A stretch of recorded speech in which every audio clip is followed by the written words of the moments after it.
بسم اللہ الرحمن الرحیم۔ دین اسلام دین فطرت ہے۔ اس میں مخلوق خدا کے لیے سہولت رکھی گئی ہے، آسانی رکھی گئی ہے۔ تو اسی نظریے کے تحت دین اسلام میں من جانب الہی موضوع پر مسح کرنا، یعنی پانی کی تری پہنچانا۔ مسح کسے کہتے ہیں؟ پانی کی تری پہنچانا۔ جس طرح سر پہ ہم مسح کرتے ہیں، تو اسی طرح موضوع پر مسح کرنا جائز ہے، لیکن اب اس کی شرائط ہیں، کنڈیشنز ہیں۔ ہر موضع پر مسح نہیں ہو سکتا۔ جو چمڑے کے موضع ہوتے ہیں اس پر مسح کرنا جائز ہے اور سنت رسول ہے، اور یہ جو ہے احادیث تواتر سے ثابت ہے۔ یعنی چمڑے کے موضع پر مسح کرنے کی اتنی تواتر سے احادیث آئی ہیں۔ حدیث تواتر اس کو کہتے ہیں جس کا انکار نہیں کیا جا سکتا، انکار کرنا محال، اور اتنی کثرت سے اس کی روایتیں آ رہی ہوں۔ امام اعظم ابو حنیفہ رحمۃ اللہ تعالیٰ علیہ نے اہل سنت کی جو علامت بیان کری، تو اس میں آپ نے یہ بیان کیا کہ اہل سنت کی علامت یہ ہے کہ حضرات شیخین یعنی سیدنا صدیق اکبر اور فاروق اعظم کو تمام صحابہ پر افضل جانے، حضرت عثمان غنی اور حضرت مولا علی سے محبت رکھے، اور خفین پر یعنی چمڑوں کے جو موزے ہوتے ہیں اس پر مسح کرنا جائز مانے۔ تو یہ اہل سنت کی علامت سے ہے۔ ایک فرقہ ہے بدعتی فرقہ شیعہ جو اس کا انکار کرتا ہے۔ تو یہ اس کا پس منظر میں نے بیان کر دیا۔ کثرت حدیث سے چمڑے کے موضوع پر مسح کرنا ثابت ہے۔ اب کسی اور موضوع پر مسح کرنا جائز نہیں ہے، جیسے اون کے آج کل ہمارے پاک و ہند میں موزے آتے ہیں، کپڑے کے موزے آتے ہیں، کیونکہ اس میں سنت سے جو موزے ثابت ہیں اس کی صفت یہ ہے، وصف یہ ہے کہ اگر اس پہ پانی بہایا جائے تو وہ پانی جلد تک نہ پہنچے، فوراً جلد تک نہ پہنچے۔ تو یہ کپڑوں کے موضوع میں، اون کے موضوع میں یہ چیز نہیں پائی جاتی، یہ صفت نہیں پائی جاتی۔ یہ صرف چمڑوں کے موضوع میں پائی جاتی ہے کہ اس پہ اگر پانی بہایا جائے تو فوراً جلد تک نہیں پہنچے گا، ٹائم لگے گا، اسے پیریڈ لگے گا، تری پہنچے گی لیکن اس میں کافی وقت لگے گا۔ تو صرف چمڑے کے موضوع پر مسح کرنا جائز ہے، اور صرف موضوع پر، دستانوں پر نہیں۔ تو اب اس کی طریقہ کار کیا ہے وہ بھی ذہن نشین کر لیں۔ پہلی چیز تو یہ سمجھ لیں، چاہے مرد ہو چاہے خواتین ہوں، دونوں موضوع پر مسح کر سکتے ہیں، اور چاہے مسافر ہو، ٹریول کنڈیشن میں ہو، یا اسٹے کہیں کرا ہوا ہو، یعنی چاہے مسافر ہو یا کہیں مقیم ہو، دونوں صورتوں میں موضوع پر، چمڑے کے موضوع پر وضو کے دوران مسح کیا جا سکتا ہے۔ اب مسح کرنے سے مراد کیا ہے، اس کا طریقہ وغیرہ کیا ہے، شرائط کیا ہیں، شرائط مسح کیا ہیں، اس کو سمجھ لیں۔ کہ دیکھیں اس کا طریقہ میں آسان کر کے بیان کرتا ہوں کہ جب ہم وضو کرنے لگیں، تو جب ہم وضو کریں گے تو یہ مقیم کے لیے الگ مسئلہ ہے اور مسافر کے لیے الگ ہے۔ ابھی جو میں بیان کر رہا ہوں یہ مقیم کا بیان کر رہا ہوں۔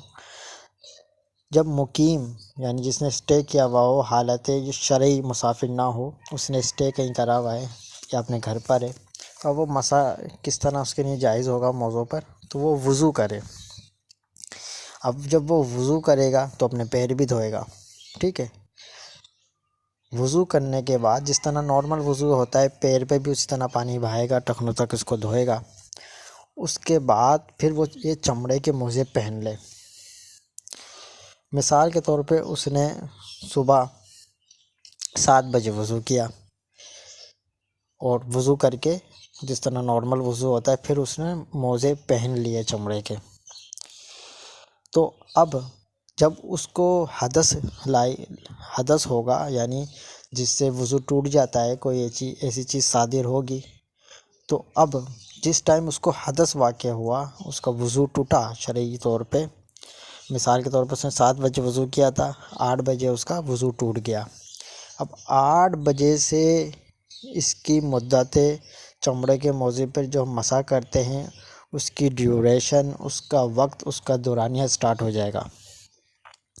اب مقیم کے لیے وہ وقت کب سے کب تک ہے؟ 24 گھنٹے کا وقت، ایک دن اور رات کا 24 گھنٹے۔ 7 بجے وضو کرا اس نے، 8 بجے اس کا وضو ٹوٹ گیا۔ اب 8 بجے سے اس کا وقت شروع ہو جائے گا موضوع کے مسح کا، یعنی اب دوسرے دن کے 8 بجے تک یہ اب پیر نہیں دھوئے گا، صرف موضوع پر مسح کر سکتا ہے، چمڑوں کے موضوع پر مسح کر سکتا ہے۔ یعنی اب یہ وضو تو کرے گا، باقی وضو اسی طرح کرے گا جس طرح ہوتا ہے، لیکن اب یہ پیر نہیں دھوئے گا، چمڑے کے موضوع پر مسح کر لے گا دھونے کی بجائے۔ تو یہ اس کا طریقہ ہوتا ہے۔ لیکن اب اس کے لیے کنڈیشن یہ ہے کہ جب اس نے 7 بجے وضو کیا، یعنی جب وضو کیا اور جب موزے پہنے تھے پہلی دفعہ موزے پہنے وضو کرنے کے بعد، اب اس نے موزے اتارے نہ ہوں، موزے مسلسل پہنا رہے، تو پھر اس کو یہ سہولت حاصل ہوگی کہ یہ مسح کر سکتا ہے۔ اگر موزے اتار دیے تو اب مسح نہیں کر سکتا، اب اس کو دوبارہ پیر دھونے ہی پڑیں گے۔ اگر موزے مسلسل پہنے رہتا ہے، نہیں اتارتا، تو اب اس کو 24 گھنٹے کی سہولت حاصل ہو گئی کہ جب یہ پیر نہیں دھوئے گا یہ مسح کر سکتا ہے۔ یہ مقیم کے لیے تھا۔ مسافر کے لیے شریعت نے اور سہولت رکھی ہے، آسانی رکھی ہے، وہ 3 دن 3 رات تک، یعنی اس 24 گھنٹے کو آپ پلس کر لو 3 ٹائم، تو 3 دن 3 رات تک اس کو یہ سہولت حاصل ہے کہ وہ پیر نہیں دھوئے گا، وہ مسح کر سکتا ہے موضوع کے اوپر۔ شرط وہی ہے کہ اس دوران وہ موزے اتارے گا نہیں۔ جب پہلی دفعہ نارمل وضو کرا، پیر دھو کے اس نے موزے پہن لیے، تو اب وہ مسلسل پہنا رہے۔ اگر اس نے موزے اتارے تو اب یہ مدت مسح ختم ہو گئی، سہولت ختم ہو گئی، اور وہ پیر دھوئے گا۔ اچھا، پھر اس میں ایک چیز اور اہم ہے، وہ بھی نوٹ کر لیں کہ یہ تو میں نے اس کی چند شرائط بیان کر دیں۔ اب اس کا طریقہ بھی نوٹ کر لیں۔ طریقہ کیا ہوگا؟ طریقہ اس کا دیکھیں یہ ہے کہ سنت طریقہ جو ہے وہ یہ ہے کہ ہاتھ کی چھوٹی انگلی کے حساب سے، پہلے اس کا فرض سمجھ لیں، فرض کتنا ہوتا ہے۔ ہاتھ کی چھوٹی انگلی یعنی چنگلی کے حساب سے 3 انگلیوں کے برابر ہر قدم کے زہر پر مسح کرنا فرض ہے، یعنی 3 انگلیوں کے برابر پانی کی تری لگ جائے، یہ فرض ہے۔ اور سنت کیا ہے؟